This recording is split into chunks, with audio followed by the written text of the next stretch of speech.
The Wicked Witch of the West, elphaba, Evelyn, Zelena, Theodora, Azkadelia, Mistress West, whatever you want to call her, but contrary to popular belief, definitely not the Wicked Witch Mombi. What about her? From her terrifying debut in one of the most influential films of all time, to the jazzy, soulful and very exploitative retelling. And from the naive good witch who is manipulated and transformed to her full recontextualization as a misunderstood young woman fighting for the rights of minorities in Oz. Let's get into it! Please help your favorite average movie guy get to 1,000 subscribers by subscribing right now. The Wizard of Oz, 1939. Everything about the Wicked Witch of the West on screen begins here. When The Wizard of Oz premiered, it didn't just adapt Frank Baum's novel, it fundamentally rewrote how villains would function in fantasy cinema. Played by Margaret Hamilton, The Wicked Witch of the West became one of the earliest and most enduring examples of a visually iconic movie antagonist. This version of the character is introduced almost immediately after Dorothy arrives in Oz, appearing in a violent burst of smoke and fire during Munchkin Land's celebration. From her first line, snarling over the death of her sister, the film establishes her as a force of disruption. Unlike Baum's original novel, the 1939 film dramatically expands her role. She becomes Dorothy's primary antagonist for the entire journey. Visually, this portrayal is revolutionary. The witch's green skin, created to showcase Technicolor, was not present in the book, but instantly became definitive.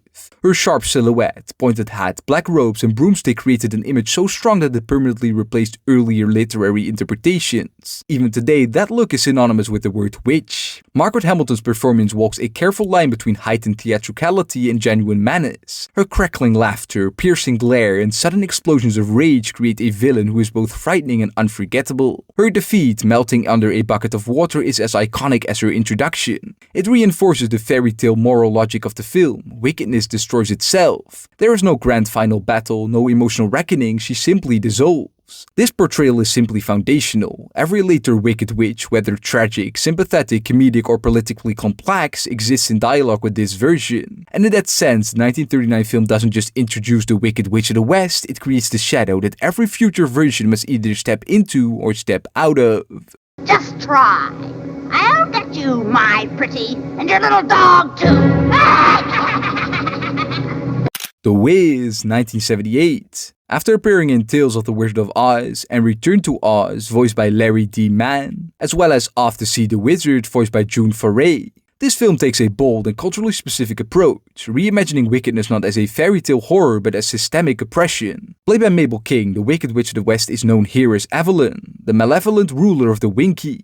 She is revealed to be one of 4 sisters alongside Miss One, Glinda and Evermean. Her domain is one of the most striking reinventions in Oz history. Evelyn runs a massive sweatshop beneath the Yankee Stadium, with the chilling slogan, manufacturers and exporters of sweat. Here she enslaves not only the Winkies, but also the Crows, the Poppy Girls and even the subway peddlers, extracting literal and metaphorical sweat to fuel her power. Wickedness in The Wiz is not abstract, it is labor, exhaustion and dehumanization. Her downfall is both symbolic and poetic. Evelyn is ultimately vanquished not by a spell or a weapon, but when Dorothy accidentally sets off the sweatshop's sprinkler system. This version reframes the Wicked Witch of the West as a tyrant whose power depends on suffering. And in doing so, The Wiz expands the meaning of wickedness in Oz, from personal cruelty to systemic injustice, laying important groundwork for the more politically and emotional complex witches that would follow. On your hot dog! Ozu no Mahotsukai, 1982. Next, the Wicked Witch of the West undergoes a striking transformation in this Japanese animated film, one that pulls her away from Hollywood spectacle and re-anchors her in classical fantasy and folklore. Voiced by Kaori Kishi in Japanese and Elizabeth Hanna in English, this version of the witch draws heavily from early Oz illustrations. Visually, she is instantly distinct from Western adaptations, purple-skinned, white-haired and wearing a black eye patch, giving her a far more ancient and unsettling presence. Rather than the exaggerated theatrics of earlier film witches, she feels quiet, watchful and calculating. In a clever reimagining, her missing eye is not merely an injury, it is replaced by a magic mirror, allowing her to spy on Dorothy and her companions from afar. This reinforces her role as an omnipresent observer rather than an active pursuer. This approach subtly reframes her authority. She does not rule through loyalty or governance, only through magic. Once that magic is gone, so is her influence. Ozu no Mahotsukai is notable for restoring her mythic distance. She isn't a spectacle, a tyrant or a misunderstood revolutionary, she is simply a witch, dangerous, intelligent and deeply unnatural. There are some strangers in my land who want to do me harm. Ozu no Mahotsukai, 1986. Next, this anime series takes everything the previous film hinted at and amplifies it into one of the most terrifying and authoritative versions ever put on screen, voiced by Hisako Kyoda in Japanese, and Bronan Mantel in English, appearing in the first part of the series. Visually, this witch once again has purple skin, but her design is far more striking and ominous. She has long white hair, streaked with a blood-red line. Dressed in a long, black hooded gown, she radiates a sense of death-like inevitability. Unlike the previous version, this witch possesses both eyes, and they are her most horrifying weapon. Her gaze alone has the power to turn people into stone, and when she uses this ability, her eyes glow a vivid blood red. Like the previous film, this witch relies on a magic mirror to observe Dorothy and her companions. She doesn't chase them frantically, she waits, watches, and intervenes only when necessary. The series further deepens Oz mythology by suggesting that Mombi was once her protege, positioning the witch not only as a ruler but as a teacher, someone whose influence extends beyond her own lifespan. This anime presents the Wicked Witch of the West at her most terrifying. She's not symbolic, not tragic, not misunderstood. This version stands as one of the clearest answers to a lingering question in Oz adaptations. What if the Wicked Witch of the West truly was the most powerful being in the land? Oh, it's a nuisance, but I suppose I'll have to consult the magic mirror to find them now. The Wizard of Oz, 1990. After appearing in Vekrani Zaranoxika Oza with the Wicked Witch of the West and East combined in one character, voiced by Alina Bukovska, this animated television series chose not to reinvent her but to bring her back. It functions as an unofficial sequel to the 1939 MGM film. Voiced by Tress McNeely, this version revised the crackling menace, theatrical cruelty, and obsessive vendetta that defined the original witch. Her return is one of the most memorable elements of the series. The flying monkeys, still fiercely loyal long after her death, perform a dark resurrection ritual. From the moment she rises again, it's clear that Oz has not moved on and neither has she. Visually, she is instantly recognizable, though with a slight twist. Her garments are purple rather than black, giving her a more animated, stylized appearance. Once resurrected, the Wicked Witch wastes no time reclaiming her role as Oz's primary antagonist. Rather than simply chasing Dorothy, she attacks the foundations of the Emerald City itself. She tarnishes the city's brilliance and steals the things Dorothy's friends treasure most. Despite her resurrection, one thing remains unchanged, her fatal flaw. She is still fatally vulnerable to any form of water, forcing her to evade it at all costs. The series is notable not for innovation but for continuity. It treats the witch not as a metaphor or a misunderstood figure but as an enduring evil that refuses to stay buried. The maestro's baton!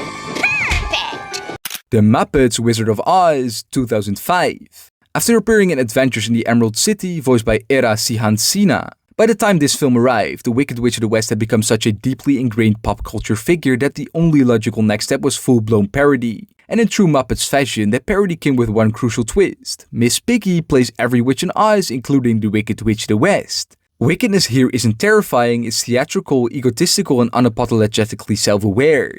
Her attire blends classic witch imagery with a biker aesthetic, giving her leather-inflected menace rather than flowing robes. She also wears an eye patch which conceals a magic glass eye, a clever nod to earlier Oz interpretations. In keeping with Muppet logic, her traditional weakness to water is also given a comedic upgrade.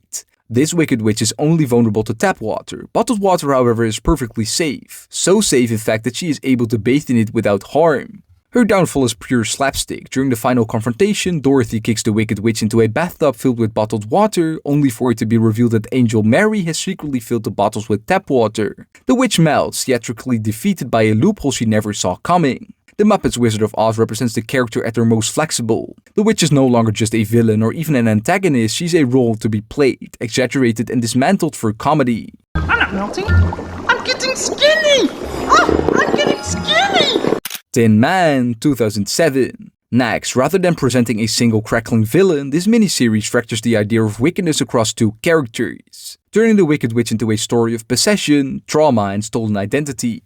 The character most closest to the Wicked Witch of the West is Azkadelia, played by Kathleen Robertson. Azkadelia is not introduced as a villain but as a tragic figure, a member of the royal family of the OZ, the Outer Zone, who becomes corrupted at a young age. As a child, she is possessed by the spirit of the Witch of the Dark, portrayed by Karen Conoval, who uses Azkadelia's body as a vessel to seize control of the OZ and plunge it into permanent darkness. This distinction is crucial. Azkadelia is not wicked by choice. Her cruelty, tyranny, and obsession with control are the direct result of another entity using her power against her will.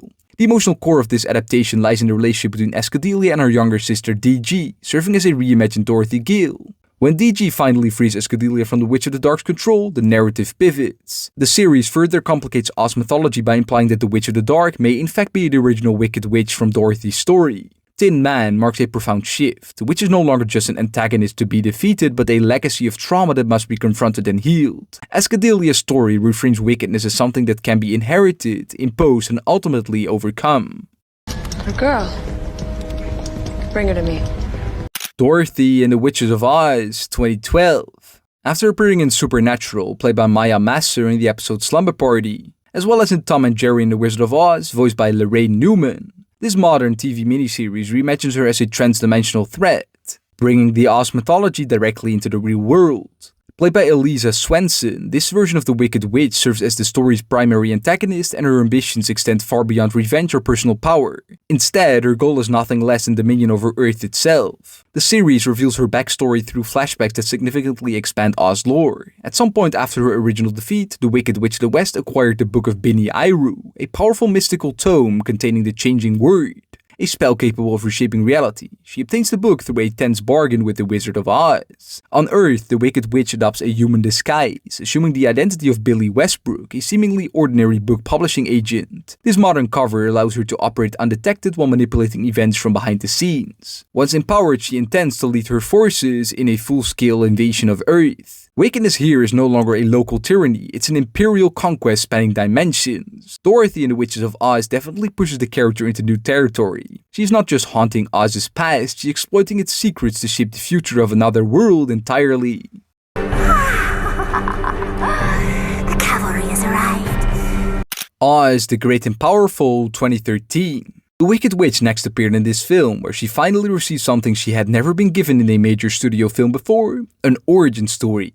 Played by Mila Kunis, this adaptation introduces Theodora, a character who begins the film as kind-hearted, idealistic, and genuinely hopeful. She's not born wicked, nor does she seek power for its own sake. Instead, she is drawn into darkness through manipulation, betrayal, and emotional devastation. As the younger sister of Evanora, Theodora initially believes in Oz's promise of heroism and redemption. She falls in love with Oscar Diggs, the wizard, believing his lies and embracing the idea that goodness will be rewarded. When the truth is revealed and her trust is shattered, the emotional wound becomes the catalyst for her transformation. Theodora's physical change into the Wicked Witch of the West is one of the film's most explicit symbolic moments. Her skin turns green, her heart hardens, and her compassion is deliberately extinguished. Wickedness in this version is portrayed as a defensive response to betrayal. Unlike earlier adaptations, this witch's power is deeply personal. Her hatred is intimate, focused almost entirely on Oz himself. Visually, the film borrows heavily from the iconography of the 1939 film while grounding it in modern fantasy spectacle. Oz the Great and Powerful marks a turning point. It bridges the gap between the unrepentant villain of earlier adaptations and the fully realized sympathetic anti-hero that would later emerge. For the first time, the question isn't how do we stop the Wicked Witch of the West, it's who made her this way.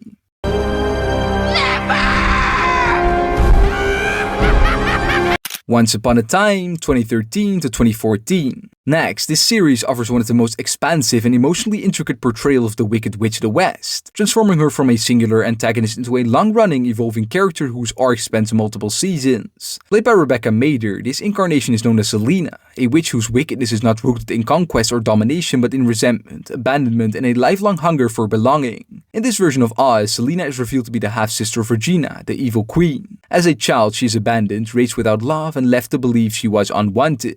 When she eventually discovers her heritage and her connection to Oz, that sense of rejection curdles into rage. Wickedness here is born from emotional neglect rather than innate cruelty. Zelena becomes the Wicked Witch of the West not through destiny but through comparison. Her signature green skin manifests only after she fully embraces her envy, turning her internal bitterness into a visible mark of otherness. What sets this portrayal apart is how self-aware it is. Zelena knows she is wicked, and she weaponizes that identity. Her magic is aggressive, theatrical, and often cruel, but it is always emotionally motivated. Once Upon a Time represents a decisive shift toward introspection. The witch is no longer just a symbol of evil or oppression, she's a woman shaped by rejection, jealousy, and unmet longing. By the end of her arc, Zelena proves that wickedness in Oz is not simply about magic or power. It's about how stories define people and what happens when someone decides to live up to the worst version of themselves. I'm wicked. And wicked always wins. Guardianes de Oz, 2015. After appearing in The Wiz Live, played by Mary J. Blige, once again as Evelyn, this film takes a bold and unusual approach to the Wicked Witch of the West by both killing her off and bringing her back stripped of her power. Voiced by Susana Zavaleta in Spanish, and Stephanie Commure and Amber Childers in English. After the Wicked Witch of the West, known here again as Evelyn, is melted by water and Dorothy is sent back to her world, Glinda makes a controversial decision reviving Evelyn but removing her magic and storing it inside a magical broom. This broom is then entrusted to Dorothy's friends, the Scarecrow, Tin Woodman and Cowardly Lion, who become its guardians. Stripped of her innate power, Evelyn is no longer a force of raw magic, but she remains dangerous. She conspires with her flying monkeys to reclaim the broom. And when a young flying monkey named Ozzy accidentally leaves the castle gate open, chaos erupts, allowing Evelyn to briefly reclaim the broom. Driven by anger and guilt, Ozzy steals the broom from Evelyn and flees, setting out to reunite the champions of Oz, each broken in a different way by Evelyn's lingering magic. It all culminates in a final confrontation at the Dorothy Gill Fountain, where she is melted once and for all. Guardianes de Oz represents a rare thesis. Wickedness is not sustained by magic alone, but by obedience. When fear dissolves, the witch follows. ¿Con un bigote? Y uno grande. ¿Quién hizo esto? Lost in Oz, 2015 to 2018. Next, this series reimagines the Wicked Witch of the West not as a single recurring villain, but as a family legacy, one that can either be repeated or rejected. Voiced by Nika Futterman, West is not the Wicked Witch of the West herself, but her great-great-granddaughter. I just felt it was a cool addition to the character's history I needed to include. West's connection to wickedness is not immediate or inevitable, it is conditional. When she succumbs to greed, her skin begins to turn green, visually echoing her infamous ancestor. This transformation functions as a warning rather than a destiny, signaling that wickedness in this version of Oz is something that emerges through choice, not blood alone. The series ultimately reveals that the true Wicked Witch of the story is not West herself, but her aunt Langwider, a powerful witch and the sister of Syra, West's mother. Langwider's goal is nothing less than absolute rule. Lost in Oz represents one of the most hopeful interpretations. Wickedness is no longer an unavoidable fate passed down through lineage, it's a pattern that can be broken. By turning the witch into a legacy rather than a single figure, the series argues that Oz's future depends not on erasing its past, but on choosing not to become it. After you change everything. Emerald City, 2017. Next, this series offers one of the most radical and adult reimaginings of the Wicked Witch of the West ever put on screen. The character is known not as the Wicked Witch, but as Mistress West, portrayed by Anna Ularu. West is one of the last surviving cardinal witches of Oz, alongside Glinda of the North and the Witch of the East. Her full title, Mistress of the Western Fields, Vessel of Truth and Solace, immediately reframes her role. Following the wizard's absolute ban on magic, Mistress West publicly obeys the law. She operates a brothel in the Emerald City, a setting that underscores how far she has fallen from her former sacred status. At the same time, she is deeply addicted to poppy opium, a dependency that dulls both her senses and her once formidable magic abilities. West claims to despise magic, insisting it failed her when it mattered most. This trauma defines her worldview. Magic is dangerous, unreliable, and ultimately cruel. And yet, when Dorothy accidentally kills East, everything changes. West's grief explodes into rage. Despite her stated hatred of magic, she turns back to it almost immediately, hunting Dorothy across Oz with terrifying intensity. Mistress West is neither purely villain nor tragic victim. She is a woman caught between law and belief, trauma and instinct. In Emerald City, wickedness isn't born from cruelty or ambition. It grows from grief, addiction, and a world that has outlawed the very thing that once gave these women purpose. Mistress West stands as one of the franchise's most haunting interpretations, a fallen guardian whose truth is as dangerous as her magic. She should have taught you how to tell the truth. I'm not lying, I don't know her! Dorothy and the Wizard of Oz, 2017 to 2020. Next, this animated series takes a much lighter, more comedic approach to Oz lore, but that doesn't mean it leaves the Wicked Witch of the West behind. Voiced by Lorraine Newman, this version leans heavily into classic cartoon villain energy. In this continuity, the Wicked Witch of the West is firmly established as an old enemy of Dorothy, having already met her famous end, melted after being splashed with water. After her physical destruction, the witch's spirit survives, taking residence inside a crystal ball. From there, she acts as a sinister advisor to her niece Wilhelmina. Her goal is clear and very on brand, reclaiming the ruby slippers which she believes are the key to fully restoring her body and power. Later in the series, the Wicked Witch finally succeeds in returning, reclaiming a physical form once more. However, this comeback is short-lived. In a twist fitting the series' comedic tone, she is ultimately stripped of her power by the wizard himself. What makes this portrayal interesting isn't depth or tragedy, but persistence. This wicked witch embodies the idea that villains in Oz are rarely erased, they're repurposed. Reduced from tyrant to spirit, from spirit to schemer, and finally to a powerless has-been. While Dorothy in the Wizard of Oz is aimed squarely at younger audiences, its take on the Wicked Witch reinforces a key truth across all adaptations. No matter the tone, the Wicked Witch of the West always finds a way to come back, at least for a little while. This better be good, Wilhelmina. I don't have all day. Wicked 2024. Next, with this film, the Wicked Witch of the West finally steps fully into the spotlight, not as a villain to be defeated, but as a protagonist whose story has been misunderstood for generations. After 2 decades as a Broadway phenomenon, this long-anticipated film adaptation redefines everything audiences think they know about Oz's most infamous witch. Played by Cynthia Erivo, this version introduces us to Elphaba Throb, a young woman born with green skin in a society that fears and marginalizes difference. From the very beginning, Elphaba's wickedness is treated not as an inherent trait, but as a label imposed on her, one shaped by prejudice, propaganda, and political manipulation. The film focuses on Elphaba's early life and her years at Shiz University, where she meets Glinda, portrayed by Ariana Grande. Their relationship forms the emotional core of the story, what begins as rivalry, class differences, clashing personalities, and mutual misunderstanding, slowly evolves into a deep, complicated friendship. Through Glinda, Elphaba experiences acceptance. Through Elphaba, Glinda confronts her own privilege. Wicked reframes Elphaba as morally driven and fiercely idealistic. Her break with the wizard comes not from ambition but from her refusal to support his authoritarian regime, particularly his oppression of sentient animals across Oz. When Elphaba chooses truth over compliance, she becomes a threat to the state. That choice is what turns her into the Wicked Witch of the West. The film lays the groundwork for her tragic irony at the heart of the Oz mythos. The audience know where this story is heading. Elphaba will be hunted, vilified, and ultimately remembered as a monster, while the truth of her actions is buried beneath spectacle and fear. In doing so, Wicked offers the most empathetic and psychologically rich portrayal of the Wicked Witch of the West to date. It challenges the simplicity of good versus evil and asks a harder question: who gets to decide what wicked means? For a new generation, this isn't just the origin of a villain, it's the story of a woman who dared to stand against power and paid the price for it. You're green. Wicked for Good 2025.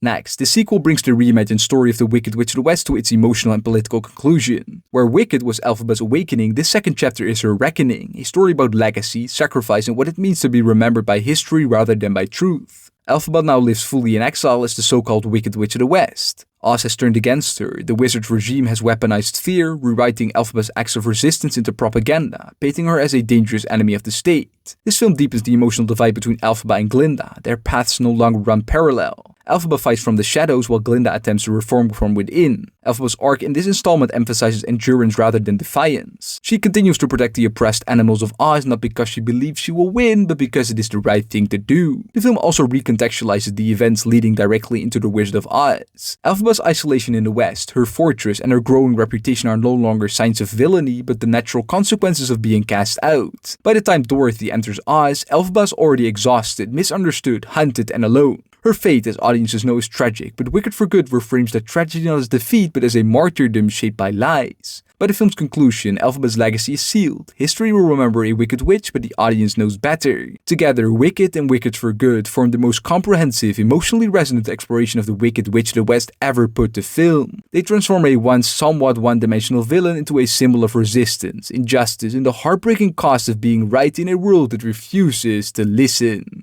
You can wave that ridiculous wand all you want. And there you have it, the full history of the Wicked Witch of the West, from her original depiction to her modern reimagination. Now let me ask you, what did you think of Wicked for Good, and what is your favorite portrayal of the Wicked Witch of the West? Let me know in the comments below, and be sure to subscribe for more videos like these. I have been Dean, the average movie guy on your screen. Big thanks for watching. See you next time. Roll the credits.